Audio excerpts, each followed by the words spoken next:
Once upon a time, in the jabber called Ale and Eats, the regulars were getting restless. Weeks had passed without the famous reviewers putting up a new review, and rumors were flying about what happened to them. Krim, their trusty companion, revealed that the reviewers, Stunk, Zell, and Bruise, had gone on an adventure to make some extra cash. Their adventure led them to a vampire lord named Count Delivel, who they helped out with a job. After finishing their task, the trio did what they always do, asked where the nearest gibber was. Count Delivel directed them to a place not far from his castle. When they arrived, they discovered it was a brothel full of undead women. The joint was so old and remote that only undead girls had managed to stay there for centuries. The receptionist revealed that Count Delivel had been their most loyal customer for a long time. Bruise, with his keen sense of smell, was immediately put off by the stench of the undead ladies. Desperate for someone who didn't stink, he settled for a skeleton woman, though she was lacking in key features. Jabber, always up for a challenge, went with the receptionist herself, who warned him she might be a bit rusty after so long. Count Delivel, of course, went for his usual vampire chick. After their visit, Stunk rated the experience a 6. He appreciated his date's body but could barely stand the smell. Zell also jabbered a 6, since his undead companion was pretty much just lying there, well, dead. Bruise, who spent his time gnawing on bones, wasn't thrilled either. Their reviews were low, but Count Delivel was confused. To him, vampire girls were feisty and fiercely loyal, and he couldn't understand why the others weren't raving about their experiences. Meanwhile, back at home, Krim was sneaking out of a magical slime succubus gibber, feeling guilty about going alone. He admitted to himself that he was starting to enjoy these visits too much. When the adventurers returned, they teased Krim for not inviting them to the slime joint. Krim defended himself, saying someone had to keep things running while they were away. He gave the slime joint a solid 9, praising how the magical slime filled every gap.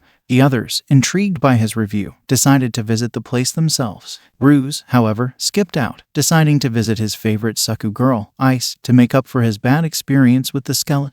Unfortunately for Bruise, Ice jabber hard to get, insisting their last encounter was a one-time deal. Good luck, Bruise. As the adventurers continued their escapades, they soon learned that another group had started reviewing succubus joints. They wondered if they could legally sue these imposters for stealing their idea. They also discovered that one of the new reviewers, By Bananan, was making succubus jabber. You heard that right, adult films starring succubus girls. The adventurers laughed over the thought of signing up for one of these films. One day, they heard about a certain succubus joint in Magic Metropolis that consistently got perfect scores of 10 from every reviewer. It was too far away for a casual visit, but just then, Canchel rolled in with a group of centaurs known as the Courier Guild.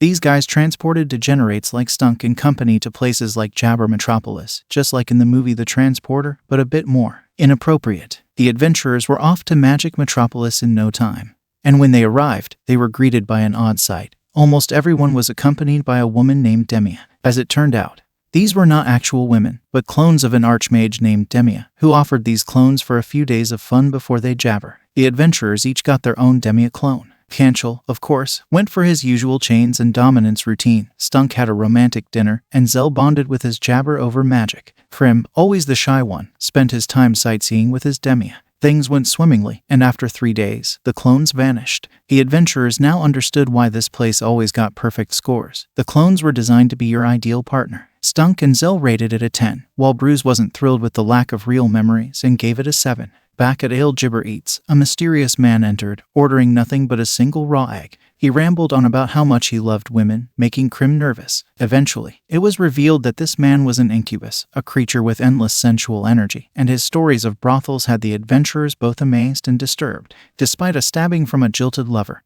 the incubus survived, because incubi have 2 hearts, one conveniently located in their groin. Naturally, the adventurers were jealous. As the year came to a close, the adventurers prepared for their New Year tradition, visiting the succubus girls they rated highest during the year. However, when they arrived at their favorite spots, they found that all their picks were jabber solid. Luckily, a kind receptionist directed them to a new place, a dream succubus joint where their fantasies could come to life. In this joint, they each experienced an encounter with their favorite girls, all in hyper-gibber dreams. Stunk and Zell rated the experience a 9, while Bruise and Krim gave it a 7, feeling a bit disappointed that it was just a dream. The magic of reality couldn't quite be replaced. Later, as the adventurers recounted their adventures over drinks, Maidri, ever the killjoy, threatened to beat them senseless if they didn't behave. And just like that, another wild adventure wrapped up, leaving the adventurers broke but ready for more, once they earned enough gibber for their next trip to the succubus joints. So, what have we learned from these jabber escapades? Apparently, no matter how strong or brave you are, everyone has their favorite brothel. Until next time, when Stunk, Zell, Krim, and Bruce head out on another questionable journey, hopefully one that doesn't involve skeletons or slime.